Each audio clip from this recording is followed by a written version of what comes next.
नमस्कार. श्री स्वामी समर्थ. श्री स्वामी समर्थ महाराजांच्या कृपेने तुमच्या सर्व चांगल्या इच्छा आकांक्षा पूर्ण होत हीच महाराजांचरणी प्रार्थना. मैत्रिणींनो, अनन्य भावाने भक्ती करणाऱ्या भक्तांच्या पाठीशी सदैव राहणाऱ्या आणि भिवू नकोस मी तुझ्या पाठीशी आहे असे अभिवचन देणाऱ्या श्री स्वामी समर्थ महाराजांचा प्रकट दिन शुक्रवार दिनांक 20 मार्च 2026 रोजी आहे. म्हणजे चैत्र शुद्ध द्वितीयेचा हा दिवस श्री स्वामी समर्थ महाराजांचा प्रकट दिन म्हणून साजरा केला जातो. आपल्या वास्तव्यात महाराजांनी अनेकविध चमत्कार केले. राजापासून रंकापर्यंत अनेकावर प्रेमाचा आणि आशीर्वादांचा वर्षाव केला. श्री स्वामी समर्थ महाराजांचा प्रकट दिन हा प्रत्येक स्वामी भक्तांसाठी पर्वणीच आहे. प्रत्येक स्वामी भक्त हा या दिवसाची आतुरतेने वाट पाहतो. श्री स्वामी समर्थ महाराज म्हणजे काळ्याकुट्ट अंधारामध्ये एक प्रकाशाचा दिवा आहेत. आपल्याला जीवनामध्ये मार्गदर्शन करणारे आणि संकटात सावरणारे असे हे स्वामी समर्थ महाराज आहेत. म्हणूनच प्रत्येक स्वामी भक्त हा त्यांच्या चरणावर लीन आहे. श्री स्वामी समर्थ महाराजांच्या प्रकट दिनानिमित्त आपण महाराजांची सर्वात आवडती आणि प्रभावी सेवा करू शकतो. ही सेवा कशी करावी, कोणी करावी, याची सुरुवात कधीपासून करावी, काही अडचण असेल तर काय करावे, ही सेवा करत असताना कोणते नियम पाळावेत, अशी संपूर्ण माहिती आपण आजच्या व्हिडिओमध्ये घेणार आहोत. तर व्हिडिओ स्किप न करता शेवटपर्यंत नक्की बघा. नमस्कार मैत्रिणींनो, मी सारिका भक्ती विश्वमध्ये तुमचे मनापासून स्वागत करते. येत्या 20 मार्च रोजी श्री स्वामी समर्थ महाराजांचा प्रकट दिन आहे. प्रत्येक स्वामी भक्तांसाठी हा दिवस अत्यंत महत्त्वाचा आहे. प्रकट दिनापर्यंत महाराजांच्या अनेक सेवा आपण करू शकतो. त्यातील सर्वात प्रभावी सेवा म्हणजे श्री स्वामी समर्थ सारामृताचे 21 दिवसामध्ये 21 पारायणे ही अत्यंत प्रभावी सेवा मानली जाते. 28 फेब्रुवारी ते 20 मार्च या 21 दिवसामध्ये श्री स्वामी चरित सारामृताचे रोज एक पारायण केले तर 21 दिवसामध्ये आपली 21 पारायणे पूर्ण होतात. त्यांना श्री स्वामी समर्थ प्रकट दिन काळामध्ये 21 पारायणे करायचे आहेत ते 28 फेब्रुवारी पासून या पारायणाला सुरुवात करू शकतात. पण 28 फेब्रुवारी ते 20 मार्च या कालावधीमध्ये काही अडचण असेल, लग्न कार्य असेल, या काळात जर मासिक धर्म येणार असेल तर तुम्ही ही सेवा 28 तारखेच्या अगोदरही सुरू करू शकता. म्हणजे तुमची 20 तारखेपर्यंत 21 पारायणे पूर्ण होतील. काही कारणास्तव तुम्हाला अगोदरही पारायण सुरुवात करता आली नाही किंवा 28 तारखेलाही पारायण सुरुवात करता आली नाही, तुम्ही 1 तारखेला, 2 तारखेला किंवा 3 तारखेला जरी पारायण सुरुवात केली आणि जर तुमची 21 पारायण होण्यासाठी 21 मार्च, 22 मार्च, 23 मार्च पर्यंत कालावधी लागला आणि जर तुमची त्यावेळी 21 पारायण होत असतील तरी देखील चालेल. ही 21 दिवसांची 21 पारायणाची संकल्पयुक्त सेवा पण करायची आहे. श्री स्वामी समर्थ सारामृताची 21 पारायण करण्यासाठी सुरुवात कधी करावी किंवा पूजा मांडणी करावी का, तर आपल्याला 21 पारायणे करायची आहे तर त्याप्रमाणे आपण दिवस मोजून सुरुवात करायची आहे. जर तुम्ही 28 फेब्रुवारीला पारायण सुरुवात केली तर तुमची 20 मार्चला 21 पारायणे पूर्ण होतील. जर तुम्हाला काही अडचण येणार असेल तर तुम्ही अगोदर सुरू करू शकता आणि 28 तारखेला किंवा 1 तारखेला देखील तुम्हाला काही अडचण असेल तर तुम्ही 2 तारखेपासून 22-23 मार्चपर्यंत देखील तुम्ही हे पारायण पूर्ण करू शकता. रोज एक पारायण याप्रमाणे आपल्याला 21 दिवस 21 पारायण करायचे असतात. तर या पारायणासाठी पूजा मांडणी करावी का?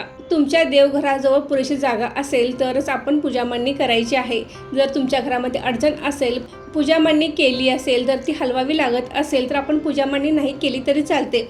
आपल्या देवघरामध्ये श्री स्वामी समर्थ महाराजांचा फोटो किंवा मूर्ती असते तर देवघरासमोर बसून देखील हे पारायण तुम्ही करू शकता.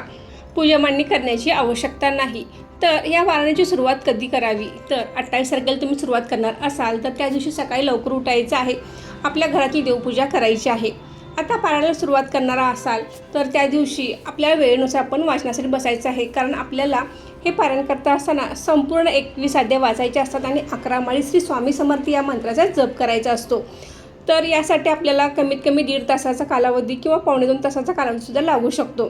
सकाळची तुमची कामे आवरल्यानंतर तुम्ही पारायणाला सुरुवात करू शकता. सकाळी करू शकता, दुपारी करू शकता किंवा संध्याकाळीसुद्धा केली तर चालेल. परंतु आपली रोजची वाचनाची वेळ एकच असावी. त्याप्रमाणे आपण पहिल्या दिवशीच एक टायमिंग फिक्स ठरवायचं आहे आणि त्याप्रमाणे आपण रोज त्याच वेळेला हे पारायण करायचं आहे. एक दिवस सकाळी केले, एक दिवस रात्री केले, एक दिवस दुपारी केले असे न करता आपण वाचनाची वेळ एकच असावी. एखाद्या वेळेस बदल झाला तर चालतो, रोजच वाचनाच्या वेळेमध्ये बदल करू नका. वाचनास सुरुवात करताना सर्वप्रथम आपण धूप, दीप, अगरबत्ती लावायची आहे, फुले अर्पण करायची आहेत. त्यानंतर आपण संकल्प करायचा आहे. 21 दिवसामध्ये 21 पारायण करण्याचा संकल्प आपण करायचा आहे. यथाशक्ती मी हे पारायण करत आहे आणि 21 दिवसामध्ये महाराज तुम्ही माझी ही सेवा पूर्ण करून घ्या अशी महाराजांना विनंती करायची आहे आणि संकल्प करायचा आहे. संकल्प कसा करावा याचा व्हिडिओ या अगोदर अपलोड केलेला आहे, तो तुम्ही बघू शकता. संकल्प करून झाल्यानंतर पहिल्या दिवशी ज्या दिवशी पारायणाला सुरुवात करणार आहात त्या दिवशी आपल्याला सर्वप्रथम स्वामी स्तवन 1 वेळा म्हणायचं आहे आणि त्यानंतरच आपण श्री स्वामी चरित्र सारामृतमधील 1 ते 21 अध्याय वाचायचे आहेत. त्यानंतर श्री स्वामी समर्थ मंत्राचा 11 माळे आपण जप करायचा आहे. पहिल्या दिवशी आपल्याला स्वामी स्तवन म्हणायचे आहे. त्याचबरोबर तुम्ही पहिल्यांदा जर पारायण करत असाल तर तुम्हाला थोडा वेळ लागू शकतो. तुम्हाला एकदा वाचण्याची सवय झाली की तुमचे 1.5 ते 2 तासामध्ये हे 21 अध्याय आणि स्वामी समर्थ या मंत्राचा जप पूर्ण होईल. त्यानंतर आपण महाराजांना नैवेद्य दाखवायचा आहे. हा नैवेद्य घरातील सात्विक पदार्थांचा नैवेद्य दाखवायचा आहे. फळांचा, साखरेचा नैवेद्य दाखवला तर चालेल किंवा एखादा गोड पदार्थ बनवून त्याचाही नैवेद्य दाखवला तर चालेल. रोज तितके करणे शक्य होत नाही तर आपण फक्त साखरेचा जरी नैवेद्य दाखवला तरी देखील चालेल. श्री स्वामी चरित्र सारामृताचे हे पारायण करत असताना आपल्याला एका बैठकीतच 21 अध्याय झाले पाहिजेत. थोडे अध्याय सकाळी वाचले, संध्याकाळी वाचले किंवा रात्री वाचले असे न करता आपल्याला एका बैठकीतच हे 21 अध्याय वाचायचे आहेत.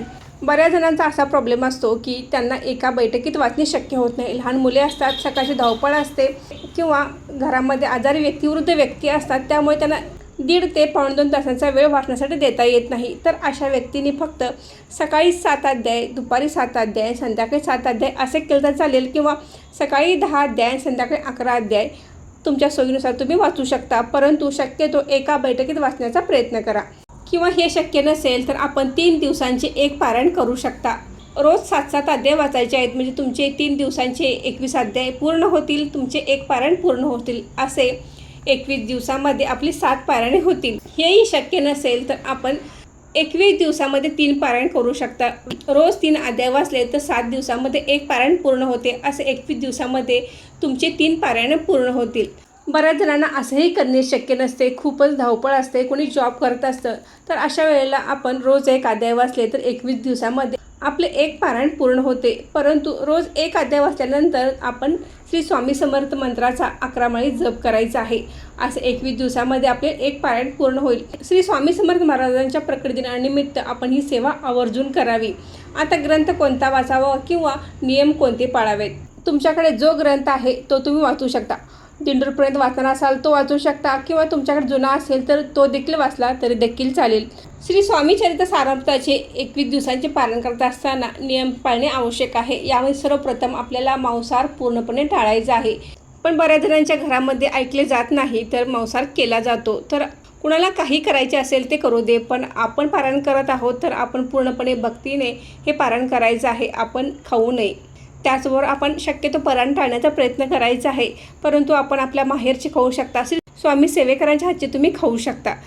तिसरा महत्त्वाचा नियम म्हणजे आपण 21 दिवस पारायण करत असतो तर या काळामध्ये ब्रह्मचर्याचे पालन करावे का, तर आपल्याला शक्य असेल तर तुम्ही ब्रह्मचर्याचे पालन करू शकता. नसेल शक्य तर काही हरकत नाही, कारण बरेच जण मुले होण्यासाठी देखील श्री स्वामी चरित्र सारामृताचे पारायण करत असतात. तर तुम्हाला शक्य असेल तर तुम्ही ब्रह्मचर्याचे पालन करू शकता, नाही केले तरी देखील चालेल. तर मैत्रिणींनो, प्रकट दिनानिमित्त आपल्याला श्री स्वामी समर्थ सारामृताचे 21 दिवसांचे 21 पारायण कसे करावे हे कळले. काही शंका असेल तर कमेंट करून नक्की विचारू शकता. तर आजचा व्हिडिओ येथे संपवते. आजचा व्हिडिओ आवडला असेल तर नक्की लाईक करा, शेअर करा. श्री स्वामी समर्थ. धन्यवाद.